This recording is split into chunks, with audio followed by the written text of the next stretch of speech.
Bismillahirrahmanirrahim. Assalamualaikum warahmatullahi wabarakatuh. Selamat pagi soleh-soleha semua. Jumpa lagi dengan Ustadz Excel.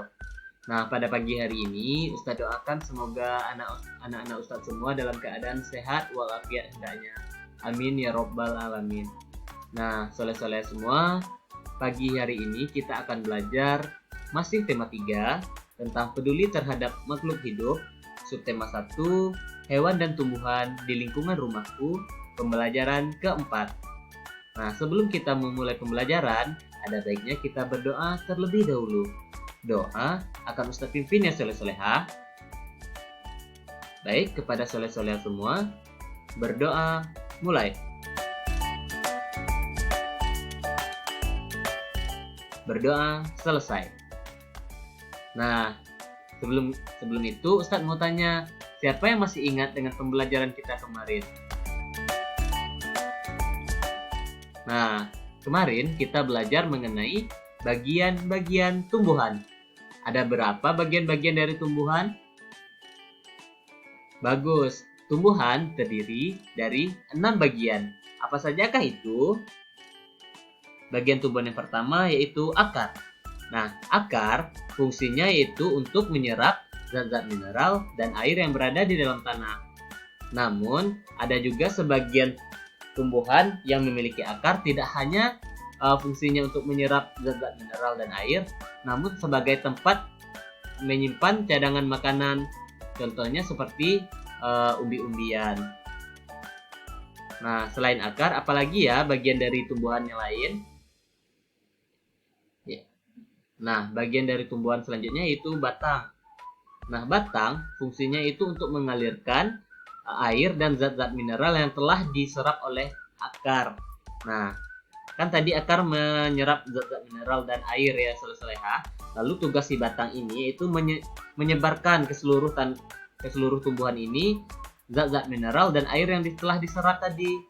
Nah, itu fungsi dari batang. Oke. Bagian tumbuhan selanjutnya yaitu daun. Nah, daun ini fungsinya sebagai tempat berlangsungnya fotosintesis soleha. Nah, daun ini terdiri dari tangkai daun dan helai daun. Yang mana kita sebut tangkai daun? Tangkai daun itu yang ini soleha. Yang seperti ada tulang-tulangnya ini. Yang ada garis-garisnya ini kita sebut dengan tangkai daun. Sedangkan helai daun yang mana? Helai daun yang ini, yang tidak ada tulang-tulangnya atau yang seperti ini. Nah, yang seperti tunjuk ini merupakan helai daun. Oke, bagian dari tumbuhan selanjutnya apa? Bagus, yaitu bunga. Bunga itu tempat berlangsungnya atau perkembangbiakan dari biji. Nah, di bunga inilah tempat perkembangbiakan dari biji. Bagian dari tumbuhan selanjutnya itu buah. Nah, buah ini terdiri dari daging buah dan biji. Nah, biasanya itu yang bisa kita konsumsi itu dagingnya soleha. Daging buah itu yang biasa kita konsumsi. Nah, yang selanjutnya yaitu biji. Bagian tumbuhan yang selanjutnya itu biji. Nah, biji ini terdapat 2 jenis soleha pada tumbuhan. Ada biji yang berkeping 1, ada biji yang berkeping 2. Nah, biji yang berkeping 1 kita sebut dengan monokotil. Ingat ya, biji yang berkeping 1 kita sebut dengan monokotil. Nah, sedangkan biji yang berkeping 2 kita sebut dengan apa? Bagus, biji yang berkeping 2 kita sebut dengan dikotil. Nah, contoh dari tumbuhan yang memiliki biji berkeping 1 atau monokotil yaitu padi, kelapa, apalagi ya, dan masih banyak lagi ya. Contoh biji berkeping 1 pada pembelajaran sebelumnya sudah Ustaz sampaikan. Nah, untuk biji yang berkeping 2 atau monokotil atau dikotil itu seperti biji mangga, biji rambutan, banyak lagi biji-biji yang berkeping 2. Biji apa lagi? Biji durian itu juga berkeping 2 soleha. Oke. Itulah bagian-bagian dari tumbuhan. Oke, kita masuk pada pembelajaran kita pada pagi hari ini ya soleha.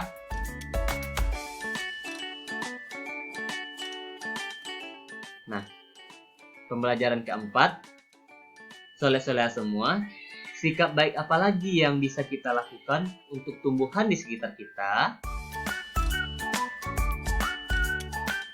Nah, selain menggunakannya dengan tidak berlebihan, tanaman juga perlu kita rawat. Tanaman yang kita rawat akan menjadi subur. Ketika tanaman subur, kita akan mendapatkan manfaat yang lebih dari tanaman tersebut. Lani juga senang merawat tanaman. Berikut ada cerita tentang Lani dan adiknya. Lani mempunyai tanaman yang ditanamnya di rumah. Setiap pagi dan sore hari, Lani selalu menyiram tanamannya. Selain menyiram, Lani juga memberikan pupuk seminggu sekali. Tanaman Lani tumbuh dengan subur. Adik Lani juga memiliki tanaman yang ditanam di depan rumah. Seringkali ia lupa untuk menyirami tanamannya. Ia juga jarang memberikan pupuk. Lani sudah sering mengingatkan adiknya, namun adik Lani selalu lupa. Ia lebih senang menonton TV dan bermain. Tanaman miliknya pun layu dan hampir mati. Nah, soleh-soleha, ingat ya, tanaman perlu kita rawat agar terus tetap tumbuh. Oksigen yang diberikan oleh tanaman membantu kita untuk bernafas. Jika semua orang seperti adik Lani tadi, bayangkan apa yang akan terjadi pada semua tanaman. Nah, apakah soleh-soleha sudah merawat tanaman soleh-soleha dengan baik? Mengapa kita harus merawat tanaman dengan baik? Nah, sekarang coba antum perhatikan. Di sini ada 3 buah gambar. Ada gambar A, ada gambar B, dan ada gambar C. Lalu buka buku antum. Di sana, setelah antum lihat gambar ini, ada beberapa pertanyaan yang harus kita selesaikan. Nah, di sini kita akan bahas secara bersama-sama berdasarkan gambar di atas. Pertanyaan yang pertama yaitu, apa tindakan yang dilakukan oleh mereka? Mereka maksudnya di sini yaitu mereka pada gambar ya, saudara. Nah, untuk gambar A, tindakan yang dilakukannya itu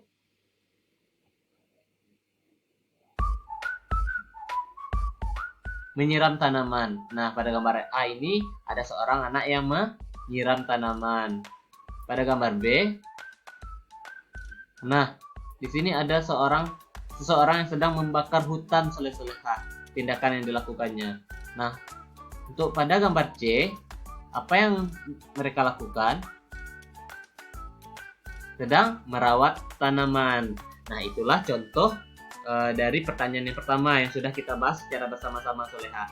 Nah, untuk pertanyaan-pertanyaan selanjutnya itu soleh-soleha kerjakan di buku tulisnya masing-masing. Oke. Nah, Ustadz kan sering memberi tugas kepada soleh-soleha membuat pertanyaan lalu membuat jawaban. Tapi terkadang soleh-soleha itu masih banyak yang tidak paham bagaimana cara membuat pertanyaan yang baik. Di sini Ustadz menyampaikan bagaimana ciri-ciri pertanyaan yang baik. Nah, di sini ada 7 ciri-ciri pertanyaan yang baik. Yang pertama, pertanyaan yang baik itu sesuai dengan topik yang kita bahas. Misalkan Ustadz kita membahas topik tentang tumbuhan. Nah, buatlah pertanyaan yang berkaitan dengan topik, yang sesuai dengan topik, yaitu tentang tumbuhan. Yang kedua, jawabannya bukan iya dan tidak saja.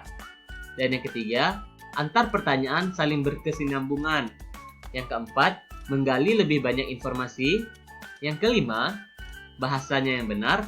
Dan yang keenam, pertanyaan fokus atau tepat sasaran. Yang ketujuh, diawali dengan apa, siapa, di mana, kapan, mengapa, dan bagaimana. Nah, inilah ciri-ciri pertanyaan yang baik, soleh-soleha.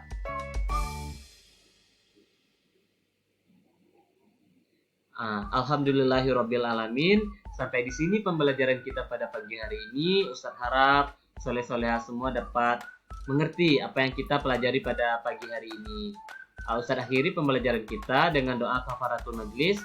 Subhanakallahumma wa bihamdika asyhadu an la ilaha illa anta astaghfiruka wa atubu ilaik.